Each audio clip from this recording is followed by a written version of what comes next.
It was 4 years ago, February 2012 to be exact, that my mother and I flew from Los Angeles to the dreaded JFK airport in New York to interview for a better chance of Westport. This would be the first time we had traveled to the East Coast.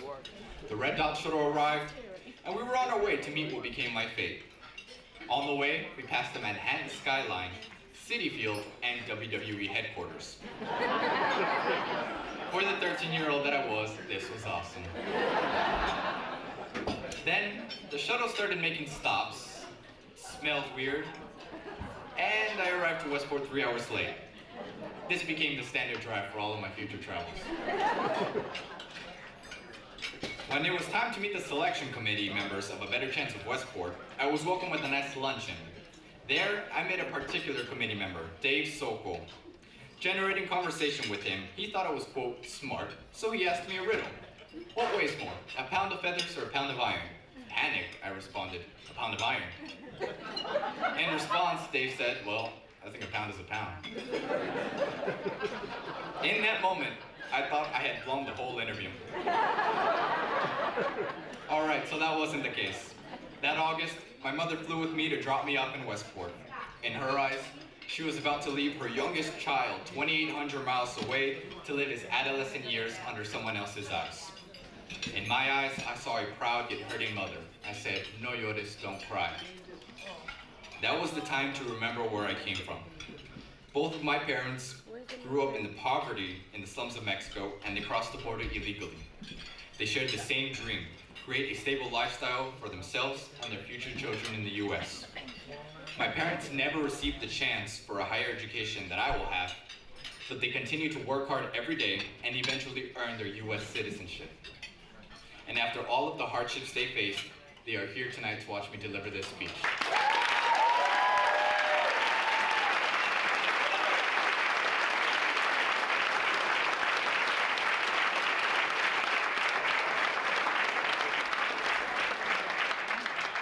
To Republican Donald Trump's dismay, these Mexicans are nothing but good people.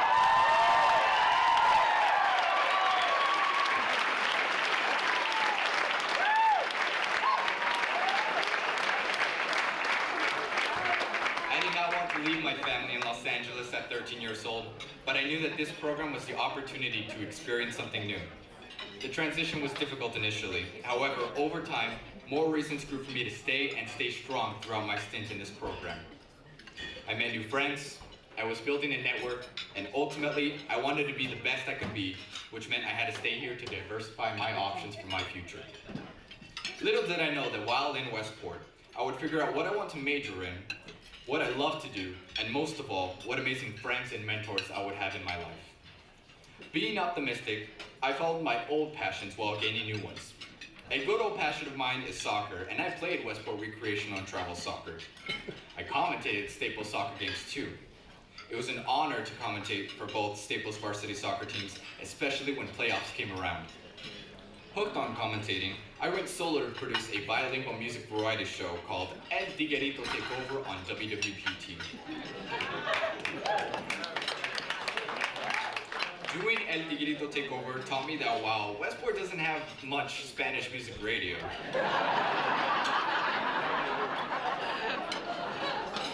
the town was accepting and supportive of my telling of stories, playing of Spanish music, talking news, and much more.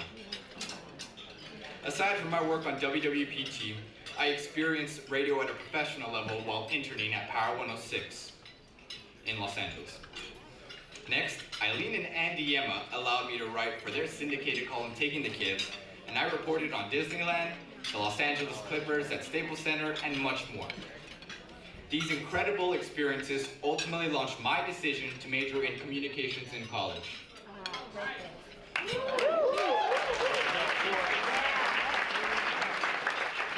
But I left out one part of my Staples High School story because nothing is complete without a little bit of drama.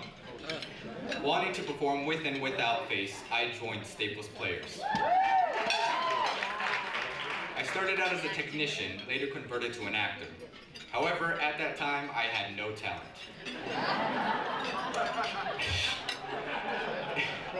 With radio responsibilities in the day, Music Theater of Connecticut offered me acting and voice lessons at night. I went on to earn roles in Mary Zimmerman's Metamorphoses and Fred Carmichael's Done to Death.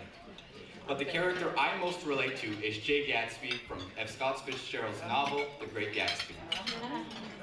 Jay Gatsby was a man of glorious will, but he had missed out on love and was lonely. With everything on the line, this is how I too felt sometimes. One of my favorite quotes of Gatsby is, "My life's gotta be like this, it's gotta keep going up." Gatsby was a man who came from humble beginnings and always went grand for others. For a time, I thought this was my destiny too. At the end of the novel, spoiler alert, Gatsby is killed for his obsession to woo others. If I am Jay Gatsby, I promise you that I am rewriting my fate with the next chapter after chapter after chapter. Like Gatsby, I have those dreams to go big and grand, because to me, it means moving forward. My family, mentors, and friends have all sacrificed something for me, be it small or large, to allow me to get to where I am today. So let me thank some of those people. First, my family. A mi mamá, mi papá, muchas gracias por todo su amor y apoyo.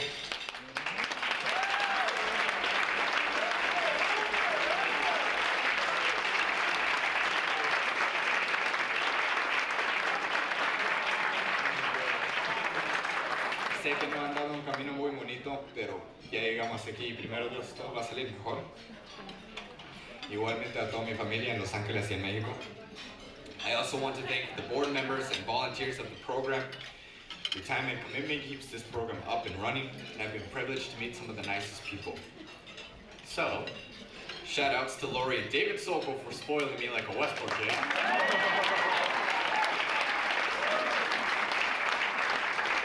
Catherine Davis and Bev Stinson for my travel arrangements.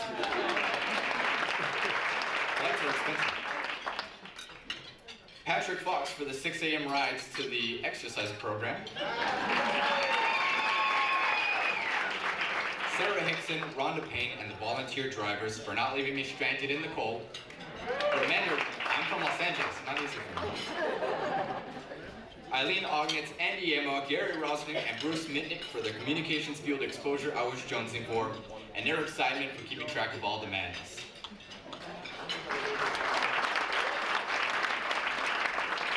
The resident directors are never appreciated enough for their time and support, love, and efforts to be the caretakers of 8 teenage boys.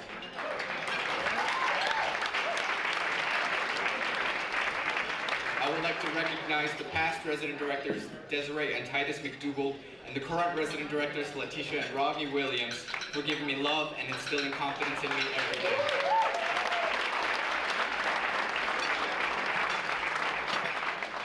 Chef Meryl Bomer is not an official resident director, but for her time that she spends at the house, she could be one. Aside from her amazing meals, she always keeps a close eye out for the scholars.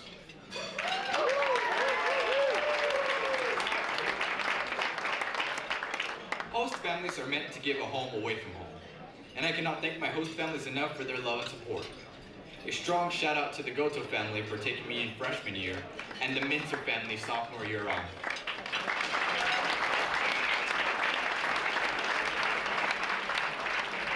They always tried to make me feel like a part of their family. This included being awakened by loud soccer ranting, the pecking of chickens outside, as well as being mauled by their, quote, loving dog as I arrived. My family and I cannot thank you enough for taking care of me in my best and worst moments. To my friends, those here tonight, and those not here due to the Staples Players Rose ceremony this evening, I want you to know that I love you all for the memories, love, and advice we've shared, especially when I felt I couldn't make it to the finale. Madison, my best friend, who is here tonight, is a friend that I have gone to heaven and hell and back with, and I'm just happy she's willing to do it anytime that I ask her to.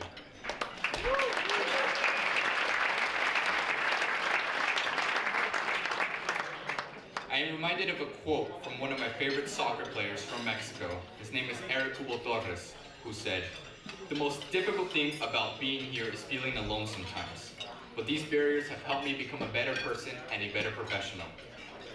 I cannot say that it was always easy being in Westport.